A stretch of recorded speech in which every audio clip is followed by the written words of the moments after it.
Europe 1 Soir Week-end. 19h-21h, Guillaume Lariche. 20h13, Europe 1 Soir Week-end avec Nathan Dever et avec Charlotte Dornelas, journaliste au JDD, et puis Nathan Dever, écrivain et philosophe. Bonsoir. Bonsoir. Voilà, je le dis, avec nous également par téléphone Noël Lenoir, présidente du comité de soutien à Boualem-Sansal. Bonsoir Noël Lenoir. Bonsoir. Alors, on est un peu déçus, je pense vous encore plus. Boualem-Sansal, 80 ans, écrivain franco-algérien, qui est donc emprisonné depuis plusieurs mois par rapport à des propos très contestés par le gouvernement algérien, et donc 5 ans de prison. On aurait espéré une grâce présidentielle qui n'est pas intervenue hier, et Boualem-Sansal qui a décidé de ne pas se pourvoir en cassation également. Oui, alors c'est une grosse déception. Bon, le comité de soutien a toujours été prudent parce qu'il sait que le gouvernement algérien, et en particulier le président Tebboune, le président d'Algérie, est totalement imprévisible.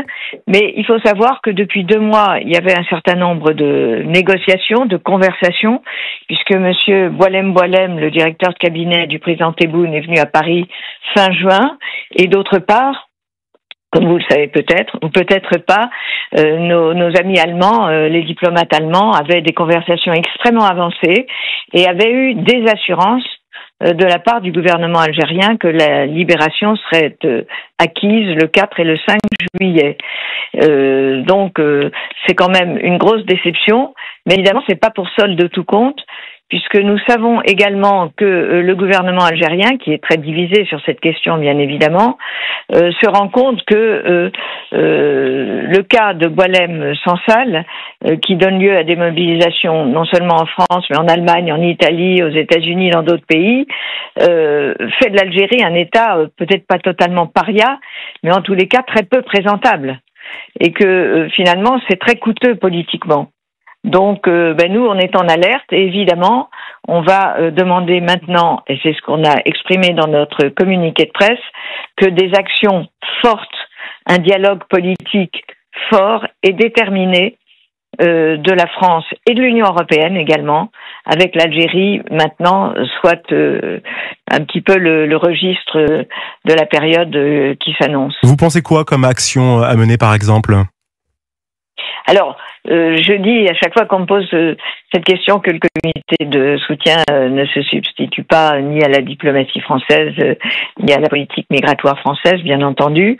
Pour ce qui est du comité, je viendrai à la France ensuite, nous nous centrons sur une plainte que nous avons déposée auprès de la médiatrice européenne, parce que Madame Kallas, que l'on a saisie à plusieurs reprises pour qu'elle donne corps aux 2 résolutions du Parlement européen et de l'Assemblée nationale française, qui lui demandent d'être en alerte sur l'accord d'association Union européenne-Algérie, qui comporte un article 2 qui suspend l'exécution de cet accord, en principe, au respect des droits fondamentaux, et qui fait de ce respect des droits fondamentaux, je cite l'article, qui se retrouve d'ailleurs dans les articles de ce type, dans les articles des accords de ce type partout dans le monde avec l'Union européenne, quand c'est un accord de libre-échange très, très étendu, si je puis dire, eh bien, on qualifie le respect des droits fondamentaux par le partenaire économique de l'Europe d'élément essentiel.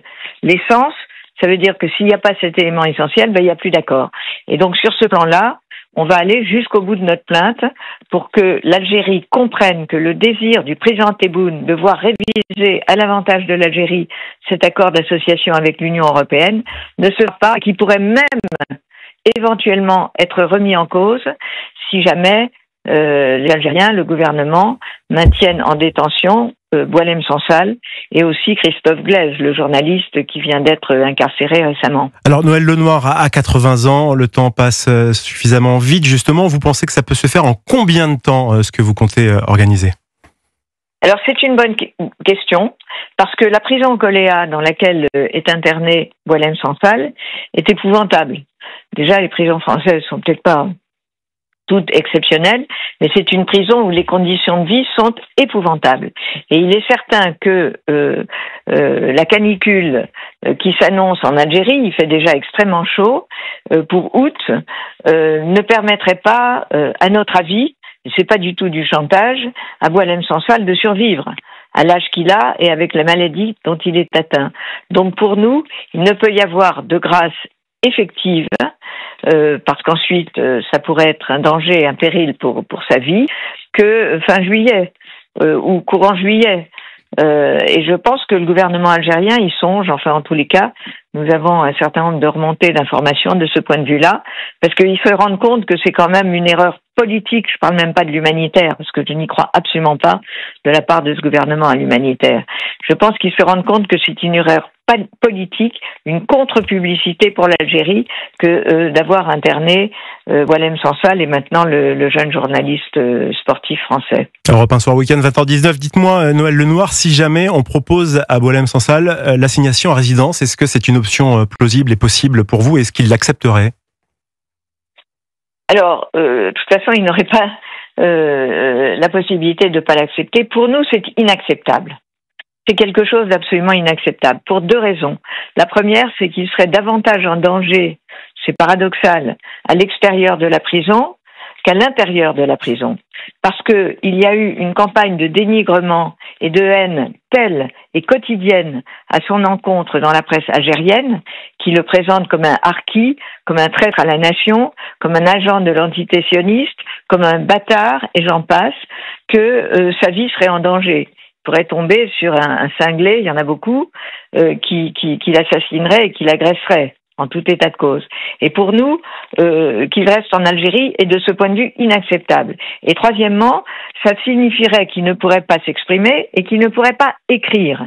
C'est-à-dire, ce serait pour un écrivain une mort littéraire, une mort civile.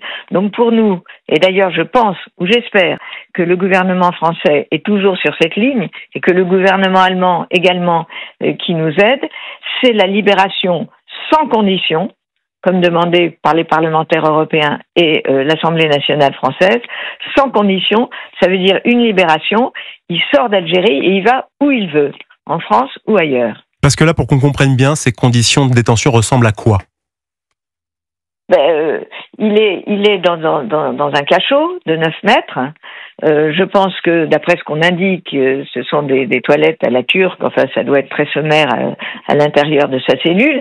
Et je peux imaginer que ça ne ressemble pas à un hôtel 5 étoiles, donc il n'a pas l'air conditionné. J'ajoute que son épouse, qui est sur place, qui est elle-même gravement malade, n'a la possibilité de le voir que tous les 15 jours. Lui aussi est gravement malade, cancer. Est-ce qu'il peut suivre son traitement? Comment ça se passe? Alors, ce qui est quand même incroyable, c'est que on nous dit il ne va pas si mal puisqu'il s'est présenté à l'audience, que ce soit lors de son procès, comme en juin, ou que ce soit le 1er juillet pour l'audience de lecture de l'arrêt d'appel. Il est amaigri, il a les cheveux courts. Mais comment voulez-vous affirmer que un monsieur qui a 80 ans, qui vit dans des conditions aussi précaires que psychologiques, mais aussi physiques de son incarcération, et qui a un cancer, puisse être considéré comme en bonne santé? C'est impossible. Il n'y a pas besoin d'avoir fait une agrégation de médecine pour considérer que sa santé est nécessairement fragilisée par les conditions qui lui sont réservées. Il devrait être à l'hôpital militaire. En aucun cas, il ne devrait être incarcéré. En tous les cas, s'il était en France, enfin, il ne serait pas emprisonné, mais pour les prisonniers français qui sont malades, on ne les met pas dans des conditions de détention ordinaires. On les soigne. Noël Lenoir. Alors on dit qu'il a été soigné, mais il fait des allées et venues entre la prison, qui est épouvantable, et l'hôpital militaire. Donc rien ne va, et nous sommes décidés et déterminés à aller jusqu'au bout pour obtenir sa libération. Noël Lenoir, président du comité de soutien à Boualem Sansal. Nathan Dever a une question pour vous. Oui, bonsoir Noël Lenoir. D'abord, je voudrais vous féliciter et tout le comité de soutien pour Boualem Sansal, féliciter aussi le travail d'Arnaud Benedetti parce que c'est une cause qui est majeure. La question que je voulais vous poser, c'était de savoir quel était votre avis sur l'analyse que j'ai trouvée très intéressante de l'écrivain Éric Fotorino, qui fait partie du comité, et qui disait qu'à ses yeux, depuis que Boualem Sansal a été embastillé, finalement, personne n'avait réussi à trouver le point de faiblesse dans les négociations du côté algérien. Quand on fait une négociation, en général, on a toujours chez l'autre un point où on sait que si on le met sur la table, eh bien, l'individu va reculer en face. Et Éric Fotorino disait: quand on a tenté la diplomatie douce eh bien évidemment, ça a renforcé, ça a endurci le cœur du régime algérien. Et quand on a tenté aussi le régime de la force, eh bien ça a fait ce qu'on a vu, que le régime algérien s'est surexcité en désignant Monsieur Retailleau comme l'ennemi absolu, etc. Est-ce que vous êtes d'accord avec l'analyse de Éric Fotorino et si c'est le cas, est-ce que vous pensez qu'il y a peut-être un autre point de faiblesse du côté du régime algérien que personne n'aurait encore exploité ? Bon, c'est une bonne question. Je ne sais pas si Éric Fotorino a des informations que je n'ai pas. Je n'ai pas vu que la France utilise la politique de la force. Alors moi, j'ai deux réponses. La première, c'est que pour ce qui est de Christophe Glaise, auquel on avait dit, pour lequel on avait dit à ses parents qu'il fallait être très discret et qu'à l'issue du contrôle judiciaire dont il était, avec Brimade, dont il était l'objet depuis une année parce qu'il a interviewé un Kabyle sur le sujet du football, c'est absolument lunaire. Mais enfin, il a été condamné pour apologie du terrorisme, et comme vous le dites si bien, pourtant c'était juste un reportage en Kabylie sur une équipe de foot. Voilà, alors là, la diplomatie de la douceur, ça n'a pas, et du silence, ça n'a pas marché, parce que je suppose que la France avait eu des engagements concernant sa libération. Après, la politique de la force, ça n'est pas vous, Nathan, à qui j'apprendrai quel est l'état de la situation politique en France. Je ne pense pas que Bruno Retailleau ait été investi d'un pouvoir particulier pour négocier avec l'Algérie, puisque les Algériens ne voulaient pas lui parler. Alors, il a mené une certaine action dans le cadre de la politique migratoire dont il est responsable ou co-responsable, qui a eu certains effets. Et je ne pense pas que ça ait conduit à un durcissement de l'autre côté. Non, ça n'est pas ça. Je pense que la réalité, c'est que les Algériens ont commis cette faute politique d'incarcérer un intellectuel qui représente un peu l'esprit voltairien, c'est-à-dire la liberté de penser, la liberté de critique française. Il a été soutenu par des intellectuels et par un large spectre politique français et européen. Et ils se sont enferrés là-dedans. Et la France n'a pas vraiment mené une politique d'ultimatum. En tous les cas, pas à ma connaissance. Et Bruno Retailleau a été souvent, d'ailleurs, désavoué, comme vous le savez, par le gouvernement. Mais votre question m'amène, et je vais être plus courte, à un constat qui est que, à nos yeux, l'Algérie a des otages, le pouvoir algérien détient 2 otages, et la France a tous les leviers. La France a tous les leviers. Alors, qu'est-ce qui coince justement ? Dites-nous, Noël Lenoir. Je pense que la politique française est ce qu'elle est. Il y a dans le logiciel français et la politique pro-arabe de la France. En gros, depuis quand ? Depuis 1958. Depuis que le général de Gaulle a demandé au CEA d'arrêter toute coopération avec Israël, et lorsqu'il a déclaré en 67 que les Israéliens étaient un peuple sûr de lui-même et dominateur. Ensuite, François Mitterrand s'est attaché à rassurer les Juifs de France, qui n'étaient plus.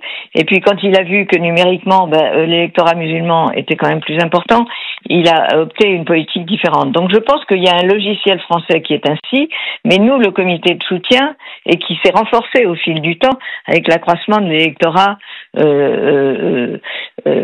musulman, maghrébin, etc., comme on le voit avec un parti qui en réalité s'appuie exclusivement sur cet électorat, comme en Angleterre, le Labour récemment.